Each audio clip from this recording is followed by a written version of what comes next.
ছোট জীবনটা যদি গ্রহণযোগ্যতা পর্যন্ত পৌঁছাইতে হয় আল্লাহর কাছে, চাই নারী হই, চাই যুবক হই, চাই বৃদ্ধ হই, যেই মানুষই হই না কেন, যেখানেরই হই না কেন, যেই বাসারই হই না কেন, যেই বর্ণেরই হই না কেন, যেই পেশারই হই না কেন, যেই সোসাইটিরই হই না কেন, এই জীবনটাকে যদি গ্রহণযোগ্যতা পর্যন্ত পৌঁছাইতে হয় কার কাছে? দুনিয়া আলাদের কাছে না, মালিকের কাছে, যিনি এক ফোঁটা পানির থেকে অস্তিত্ব দিছেন, যার কাছে আবার আমাদেরকে ফিরা যেতে হবে। পালানোর কোনো সুযোগ নাই। এই জন্যই কোরআন আমাদেরকে বোঝায় আইনাল মাফার। আল্লাহ বলতেছে কোথায় ভাগবে তুমি, বলো কোথায় ভাগবে? কবির কথাই সত্য, যদিও নাকি পালাও তুমি আকাশেতে লাগিয়ে সিঁড়ি লাগাও, যদি আকাশে চলে যাও তো আল্লাহ বলে তোমার বাগার কোনো সুযোগ নাই। কেননা ইল্লা বিসুলতান, ওইখানেও আমার রাজত্ব, এইখানেও আমার রাজত্ব, ডাইনো আমার রাজত্ব, বামে আগে পিছে উপরে নিচে সর্বত্র আমার রাজত্ব। আমার রাজত্বের বাহিরে যাওয়ার ক্ষমতা তোমাদের নাই। দ্বিতীয় কথা এটো, আইনা আনা মাআকুম আইনা মা কুনতুম, যেখানে যাবে ওইখানে আমি সঙ্গে থাকবো, আমাকে দূর করতে পারবে না। যদি করো তাহলে তুমি থাকবে না, তোমার অস্তিত্বই থাকবে না। কেন আমাদের ভিতরে আল্লাহ নাই বটে, কিন্তু আল্লাহর একটা পাওয়ার আছে যেটাকে রূহ বলে। কুলির রূহ মিন আমরি রব্বি, আল্লাহর একটা পাওয়ার, একটা সিফত, সবচেয়ে শক্তিশালী পাওয়ার যেটা, ওটা আমাদের ভিতরে আল্লাহ ঢুকায় রাখছেন, যেটাকে আমরা রূহ বলি।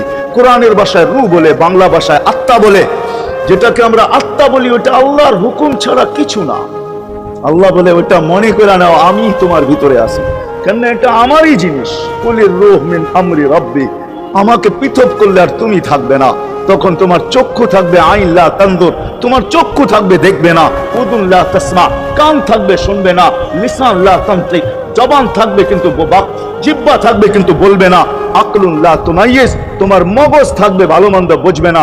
কলবে লা তাতাফাক্কার, দিল থাকবে কিন্তু চিন্তা করার ক্ষমতা তোমার থাকবে না। ইয়াত লা তাফতিশ, হাত থাকবে ধরবে না।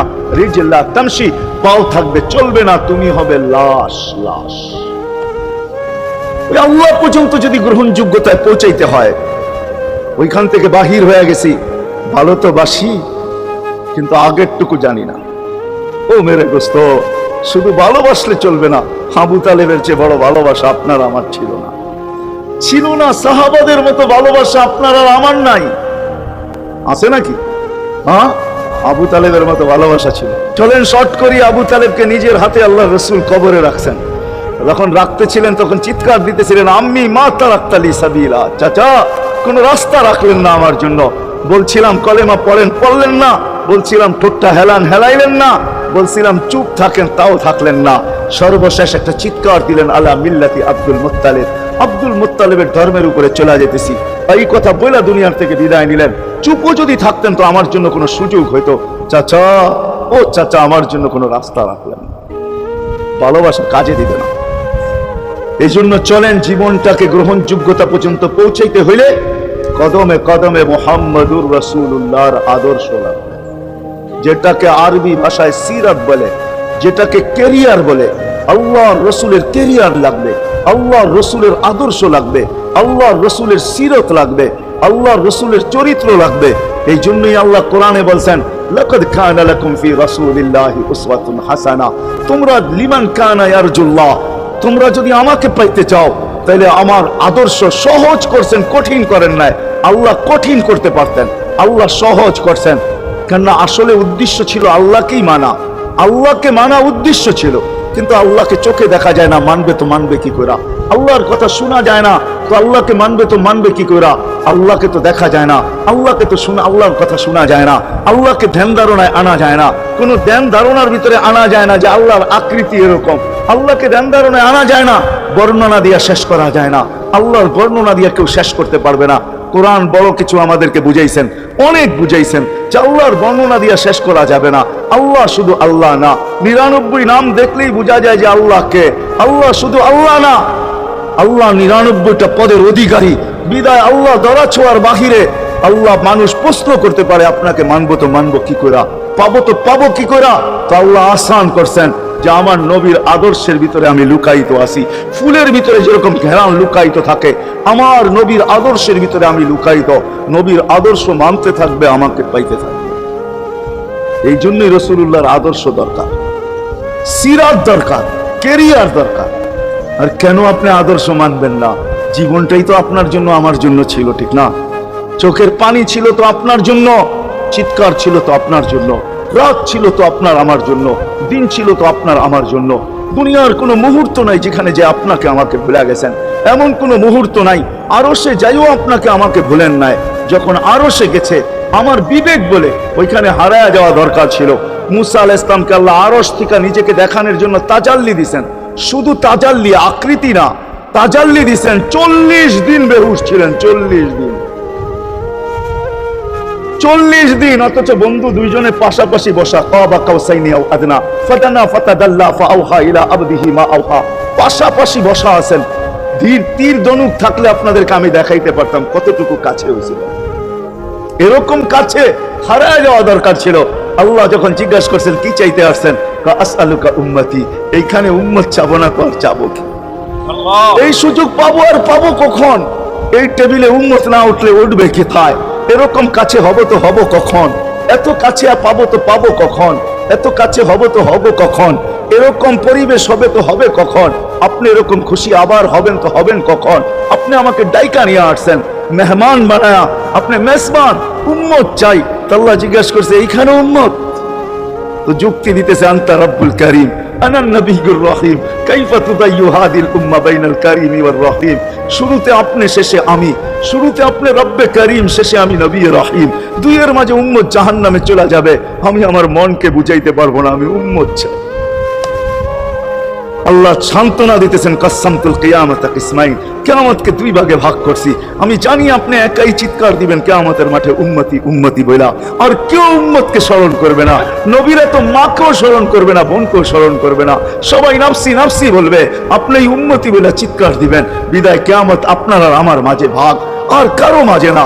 সালতোতা শাফি তো সাফা, ওই দিন আপনি চাইতে থাকবেন আমি দিতে থাকবো, আপনি সুপারিশ করবেন আমি মঞ্জুর করতে থাকবো। লা ইউখজিকা ফি উম্মতিক, আপনার উম্মতের ব্যাপারে আপনাকে আমি লজ্জিত করব না। কোরআন আসছে আল্লাহর রাসূলের কাছে, ওয়াদ-দুহা ওয়াল-লাইলি ইযা সাজা মা ওয়াদ্দাআকা রাব্বুকা ওয়া মা ক্বালা। এই সূরার ভিতরেই আছে সাউফা ইউতিকা রাব্বুকা ফাতারদা, আপনাকে আমি রাজি করে ছাড়বো। কোরআন যখন নাজিল হইতেন তো কি অবস্থা হতো উলামারা জানে। আল্লাহ রাসূল ঘামতে থাকতেন, এতটুকু কষ্ট হতো। কখনো কখনো বলতেন কাদার রু আইয়াখরুজ, মনে হয় আমার রুটা বাহির হয়ে চলে যাবে। ওই কষ্টের ভিতরে জিবরিল যখন সাউফা ইউতিকা রাব্বুকা ফাতারদা পড়তেছিল, ওইখানেই থামায়া দিছে, জিবরিল থামো। বলছে কেন? সূরা এখনো শেষ হয় নাই। বলছে থামো, আল্লাহ আমাকে রাজি করতে চাইতেছেন, আমি এই মুহূর্তেই আল্লাহর কাছে কিছু চাইতে চাইতেছি। বলছে তোমাকে সাক্ষী রেখা। বলছে কি চাবে? তো চিৎকার দিয়া বলতেছে ইলাহি লান আরদা, ইলাহি লান আরদা হাত্তা ইয়াকুনা ওয়াহিদ মিন উম্মতি ফিন নার। ও মাবুদ, ও ইলাহি, ও আল্লাহ, এক উম্মত জাহান্নামে থাকা পর্যন্ত আপনার উপরে রাজি হব। আল্লাহ, এক উম্মত থাকা পর্যন্ত রাজি হব না। যে আরশে যায় বলে নাই, কিয়ামতের মাঠেও বলবে না। উম্মতি চিৎকার দিবে, হাসান হোসাইন দিবে না। হাসান হোসাইন কলিজার টুকরা ছিল, কোন একদিনের কাহিনী। হাসান হোসাইন জিজ্ঞাসা করছে নানা জান আপনি উত্তম না আমরা উত্তম?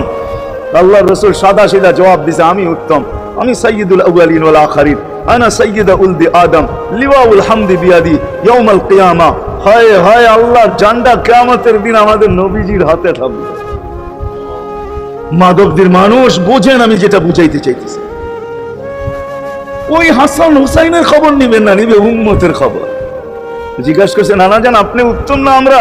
আল্লাহ রাসূল বলছে আমি উম্মত। দুইজনে হাসতে হাসতে কুটা কুটা। আল্লাহ রাসূল বলছে এত হাসো কেন? কয় জবাব হয় নাই। মানি আমরা দুইজন উত্তম। কি কইরা তোমরা দুইজন উত্তম? প্রমাণ। আমাদের আম্মা জানকে চিনেন?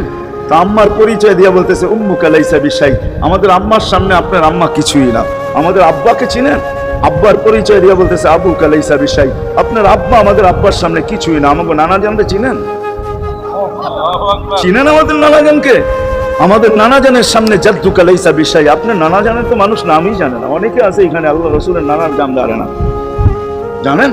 জানে না, আপনার নানার নামই মানুষ জানে না। আমাকে নানা জানকে চিনেন? তো দুইজনকে উঠায়া কোলে নিয়ে চুমা খাইতেছেন আর বলতেছেন তোমরাই উত্তম। হায় হায়, ও মাদকদের মানুষ যে কিয়ামতের মাঠে বলতেন, যে দুনিয়ার থেকে যখন বিদায় নিতেছিলেন, হায় হায়, মালাকুল মউত যখন অনুমতি চাইতেছিলেন বুকে হাত রাখবো কি রাখবো না, তো বসে অনুমতি দিব আইনা আখি জিবরিল, আমার ভাই জিবরিল কোথায়? তো বলছে দেখা আসছি ফি সামাইল উলা, প্রথম আকাশে। একটু পরে উনি সালাম দিয়ে ঢুকছেন, ওনার চোখে পানি ছিল। তো বলছে আপনি কাঁদেন কেন? বলে আজকে এলপিআরে চলে যাবে, আর কোনোদিন ওহির বাহক হয়ে জমিনে আসবো না। আপনার পরে কোনো নবী নাই, কোনো রসুল নাই, আমারও ওহির কাজ শেষ। ওহির সুবাদে কখনো কখনো নৈকট্যময় জায়গায় চলে যেতাম, আজ থেকে আর যাওয়া হবে না। আমার চোখে পানি। দীর্ঘ ১.৫ লক্ষ নবী, ৩১৩ জন রসুলের কাছে আমি নিয়ে আসছি, আজকে শেষ দিন, এই জন্য চোখে পানি। তো উনি উল্টা প্রশ্ন করছেন, আপনার চোখে পানি কেন? জিবরিল মালাকুল মউত দাঁড়ায় আছে, অনুমতি চাইতেছে বুকে হাত দেওয়ার জন্য। এখনো এক প্রশ্ন বাকি। বলছে সেটা কি? বলে ফামান লিবাদিল উম্মতি। অথচ ৯ ঘরে চুলা জ্বালানোর মতো তেল ছিল না। খাওয়া তো দূরের কথা, বাতি জ্বালানোর তেল ছিল না। আম্মা জান আয়েশা রাদিয়াল্লাহু তাআলা আনহা বলেন, যদি তেল থাকতো তো খিদার তাড়না এতটুক ছিল, আগে তেল পান করে নিতাম। হাদিস উঠায় দেখে লেখা আছে, ৯ ঘর ছিল, ৯ ঘর। হাসান হোসাইন ক্ষুধার্ত ছিল, আলী ফাতেমা ক্ষুধার্ত। কারো জন্য কোনো চিন্তা নাই যে আমার পরে আমার ৯ ফ্যামিলির কি হবে, হাসানের কি হবে, হোসাইনের কি হবে, আলীর কি হবে, ফাতেমার কি হবে। যেই সময় চাইতেছেন ওই সময় বলতেছে, জিবরিল আমার পরে উম্মতকে কে দেখা রাখবে? লানত আমাদের জিন্দেগির উপর, লানত আমাদের জিন্দেগির উপরে। এমন জিন্দেগির থেকে জমিন ফাইটা মরে যাওয়া উচিত। আমি তো মাঝে মাঝে বলি, আমাদের জমিনটা উল্টায় দেওয়া উচিত, যে মৃত্যু সময় বলতেছে আমার উম্মতকে কে দেখা রাখবে। জিবরিল ছুটা গেছেন, ছুটে আসছেন, আল্লাহ জবাব পাঠাইছেন, লা আতরুকু উম্মাতাকা ফারদা ওয়ালা ওয়াহদা। বন্ধু চলে আসেন, আপনার উম্মতকে আমি দেখা রাখবো, আমি দেখা রাখবো। হায় হায়, সবাইকে সালাম দিছেন একবার বা দুইবার, সবার দুরুদ পড়ছেন তো আল্লাহ একবার বা দুইবার, সালাম পড়ছেন কোন নবী রাসূলের উপরে একবার কি দুইবার।